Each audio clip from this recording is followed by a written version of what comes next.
आपके शहर पर न्यूक्लियर अटैक हो गया तो आप क्या करेंगे? सोचिए, एक पल में सब कुछ खत्म हो सकता है। घर, लोग, सपने, सब राख में बदल सकता है। लेकिन क्या वाकई आप कुछ कर सकते हैं ताकि जिंदा बच सकें?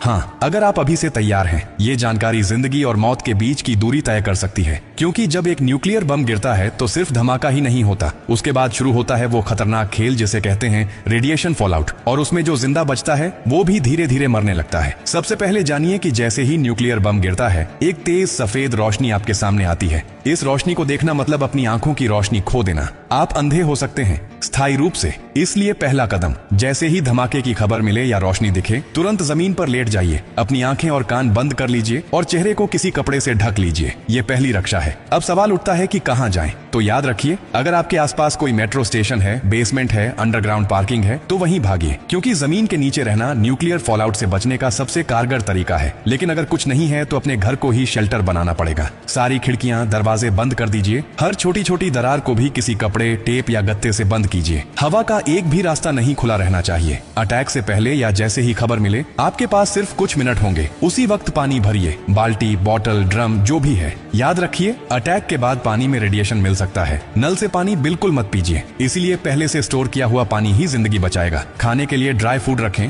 बिस्किट, ड्राई फ्रूट्स, पैकेज्ड खाना जो बिना पकाए खाया जा सके। अगर गलती से आप बाहर थे और रेडिएशन में एक्सपोज हो गए तो जैसे ही अंदर आए, कपड़े उतारिए, उन्हें एक पॉलिथीन में बंद कर दीजिए और खुद को साबुन और स्टोर किए हुए पानी से अच्छे से धोइए। याद रहे, नल का पानी नहीं, सिर्फ स्टोर किया हुआ पानी इस्तेमाल करना है। न्यूक्लियर ब्लास्ट के बाद सबसे खतरनाक समय होता है पहला 24 घंटा। इस दौरान बाहर जाना मतलब मौत को बुलावा देना। इसीलिए 24 घंटे अपने शेल्टर से बाहर बिल्कुल मत निकलिए। अगर सरकार की तरफ से संपर्क हो जाए तो निर्देशों का पालन कीजिए, लेकिन अगर कोई सूचना नहीं मिले तो कम से कम 72 घंटे तक बाहर मत निकलिए। 3 दिन, सिर्फ 3 दिन अगर आपने सही तरीके से बिता लिए तो जान बच सकती है। और हाँ, टेक्नोलॉजी की भी तैयारी कर लीजिए। न्यूक्लियर अटैक के बाद एक इलेक्ट्रोमैग्नेटिक पल्स EMP उठती है, जो आपके मोबाइल, लैपटॉप, इलेक्ट्रॉनिक चीजें सब खराब कर सकती है। इसलिए एक पुराना एंड्रॉइड फोन, एक पावर बैंक और एक वॉकी टॉकी को एल्यूमिनियम फॉइल में लपेटकर किसी स्टील बॉक्स में रखें। ये आपको बाकी दुनिया से संपर्क में रखेगा। सबसे जरूरी बात, घबराइए मत, पैनिक नहीं करना है। हर फैसला सोच समझ कर लीजिए, क्योंकि न्यूक्लियर अटैक एक टाइम गेम है।